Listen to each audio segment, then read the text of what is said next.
জবাবে দাদা বললেন, হতে পারে। এমনও হতে পারে তার পরিবারের কারোর জন্য তার উপর সমস্যা হচ্ছে। ও আচ্ছা, বুঝলাম। সেটা কালকে ওই বাড়িতে গেলে বুঝতে পারবো। যাই হোক, পরের দিন সন্ধ্যার পর আমি ও দাদা রওনা করলাম সেই বাড়ির উদ্দেশ্যে। হেঁটে যেতে 30 মিনিট লাগে। দাদা ও আমি গল্প করতে করতে হেঁটে চলেছি। হঠাৎ দাদা আমাকে বলে উঠলেন, দাঁড়া। দাদার কথা শুনে বললাম, কেন, কি হলো? দাদা জবাবে বললেন, সামনে দেখ, বুঝতে পারবি। দাদার কথায় সামনে তাকাতে দেখলাম আমাদের সামনে রাস্তা আটকে দাঁড়িয়ে আছে বিরাট একটা গরু।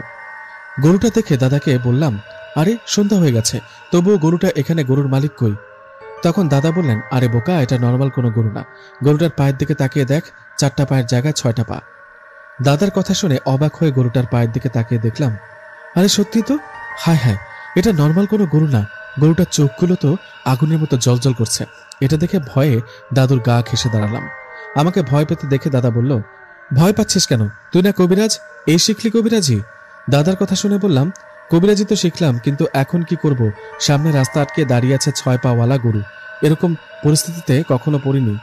আমার কথা শুনে দাদা এক মুঠো মাটি হাতে দিয়ে বিড়বিড় করে দোয়া পড়ে সেই মাটি গরুটার দিকে ছুঁড়ে মারলেন। ঠিক তখনই মুহূর্তের মধ্যেই গরুটা উধাও হয়ে গেল। তখন দাদা বললেন, চল এখন। এই বলে দাদা ও আমি চলতে লাগলাম। রাস্তায় চলতে চলতে দাদাকে জিজ্ঞেস করলাম, আচ্ছা, গরুটা কি জিন? জবাবে দাদা বললেন, এটা জিন। গরুর রূপ নিয়ে আমাদের ভয় দেখাতে আসছে। আমরা যার বাড়িতে যাচ্ছি হয়তো সেই জিনটা চায় না আমরা সেই বাড়িতে যাই। ও আচ্ছা, এবার বুঝলাম। দাদা দেখো, আমার মনে হয় চলে আসছি। ওই যে লোকটা লাইট হাতে দাঁড়িয়ে আছে। আমার কথায় দাদা বললেন, ঠিকই বলেছিস, আমরা চলে আসছি। আমাদের দেখে লোকটা বলে উঠল, আপনারা আসছেন, চলুন ভিতরে চলুন। লোকটার কথায় ওনার বাড়ির দিকে ভেতরে প্রবেশ করলাম। ওনার বাড়িতে ঢোকার পর একটা জিনিস খেয়াল করলাম, আবহাওয়াটা বেশ গরম। পাশের রুম থেকে একটা বাচ্চা কেঁদেই চলেছে। তখন লোকটা দাদাকে উদ্দেশ্য করে বলে উঠলেন, ওই যে শুনছেন, ওটা আমার বাচ্চা। ওর মায়ের বুকের দুধ খাচ্ছে না, শুধু কেঁদে চলেছে। এভাবে কাঁদতে থাকলে আমার বাচ্চাটা বাঁচবে না। তখন দাদা বললেন, এক কাজ করুন, আপনার বাচ্চাটাকে নিয়ে আসুন, আমি একটু দেখব। দাদার কথায় লোকটা তার বউ সহ তার 6 মাসের ছেলেটাকে নিয়ে আসলেন। ছোট বাচ্চা। বাচ্চাটাকে দেখে অবাক হলাম, শরীরটা কেমন ফ্যাকাশে হয়ে গেছে। বাচ্চাটার এই অবস্থা দেখে দাদা বাচ্চাটাকে দোয়া কালাম পড়ে ফুঁ দিলেন। কিছুক্ষণ পর বাচ্চাটার কান্না থেমে গেল। তখন দাদা বাচ্চাটাকে তার মায়ের কোলে দিয়ে বললেন, আপনি ওই রুমে গিয়ে ওকে বুকের দুধ খাওয়ান, আর কিছুক্ষণ পর ওকে আবার আমার কাছে নিয়ে আসেন। এতক্ষণে আমি আপনাদের বাড়িটা ঘুরে দেখি। দাদার কথায় মহিলাটা তার ছেলেটাকে নিয়ে ওই রুমে চলে গেলেন। আমি ও দাদা কথা মতো তাদের বাড়িটা ঘুরে দেখছি।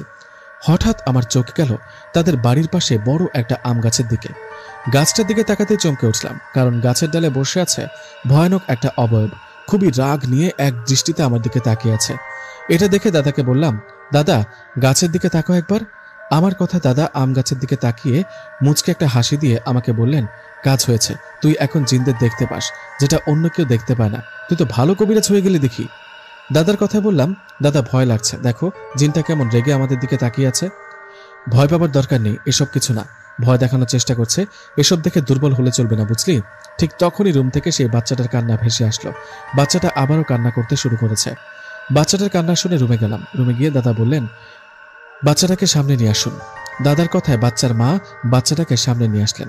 দাদা বাচ্চাটার দিকে তাকিয়ে বললেন, ওকে বিছানায় শুয়ে দিন, আর আমাকে এক গ্লাস পানি দিন। দাদার কথা মতো তাই করা হলো। দাদা পানিতে ফুঁ দিয়ে সেই পানিটা বাচ্চাটার দিকে ছিটিয়ে দেওয়ার সাথে সাথে সবাইকে অবাক করে দিয়ে 6 মাসের বাচ্চাটা এক লাফে বিছানায় উঠে দাঁড়ালো। এটা কিভাবে সম্ভব? এত ছোট বাচ্চা দাঁড়ালো কিভাবে? ভয়ে তখন বাচ্চার বাড়ির লোকজন চিৎকার করতে লাগলো। তখন দাদা সবাইকে শান্ত করে বললেন, ভয় পাবেন না। ঠিক তখনই সে 6 মাসের বাচ্চাটা কথা বলতে লাগলেন। বাচ্চাটার শরীরে নিশ্চয়ই জিন হাজির ছিল। তখন বাচ্চাটা বলতে লাগলো, এই বাচ্চাটা আমার, ওকে আমি নিয়ে যাব, কেউ আটকাতে পারবি না। ওই কবিরাজ, শোন, তুই আমার কিছু করতে পারবি না, তাই বলি যত তাড়াতাড়ি পারিস এখান থেকে চলে যা। জিনটার কথা শুনে দাদা বললেন, আমার কি করতে পারবি সেটা দেখে নিব। এখন বল, এত ছোট বাচ্চার পেছনে কেন লাগলি তুই? কি বাচ্চাটাকে ছেড়ে চলে যাবি নাকি বোতলবন্দি করব? এই বলে দাদা বাচ্চাটার দিকে এগিয়ে যেতে লাগলেন। ঠিক তখনই বাচ্চাটা বিছানায় পড়ে গিয়ে কাঁদতে লাগলো। বাচ্চাটার শরীর থেকে হয়তো জিনটা চলে গেছে। তখন দাদা বললেন, ওকে কোলে নিন। বাচ্চার মা বাচ্চাটাকে কোলে নিলেন। বাচ্চাটা কিছুটা শান্ত হয়েছে এখন, কিন্তু বিপদ এখনো কাটেনি। যে কোনো সময় খারাপ জিনটা ক্ষতি করতে পারে বাচ্চাটার। দাদা বাচ্চার বাবাকে বললেন, আজ আর জিনটাকে হাজির করতে পারবো না, আপনার বাচ্চার অবস্থা ভালো না, আমি আজকে চলে যাই, আগামীকাল আসবো। লোকটা বললেন, কবিরাজ সাহেব, দয়া করে যাবেন না, আমার বাচ্চাটা যদি আবারও অসুস্থ হয় তখন কি হবে? তখন দাদা বললেন, চিন্তা করবেন না, আমি এই ঘরটা বন্ধ করে দিয়ে যাব। আপনার বাচ্চার শরীরটাও বন্ধ করে দিয়ে যাব, এতে আজকে রাতে কোনো সমস্যা হবে না। এই বলে দাদা বাচ্চাটার শরীর ও ঘরটা বন্ধ করে দিল। এর কিছুক্ষণ পর আমি ও দাদা রওনা করলাম বাড়ির উদ্দেশ্যে। জ্যোৎস্না রাত, দুজনে গল্প করছি আর হাঁটছি। আমি দাদাকে উদ্দেশ্য করে বললাম, আচ্ছা দাদা, কি বুঝলে? বাচ্চাটার অবস্থা তো ভালো দেখছি না। তখন আমার পেছনে থেকে মোটা গলায় দাদা বললেন, অবস্থা ভালো না, বাচ্চাটা মারা যাবে, ওকে মেরে ফেলবো আর ওর রক্ত খাবো।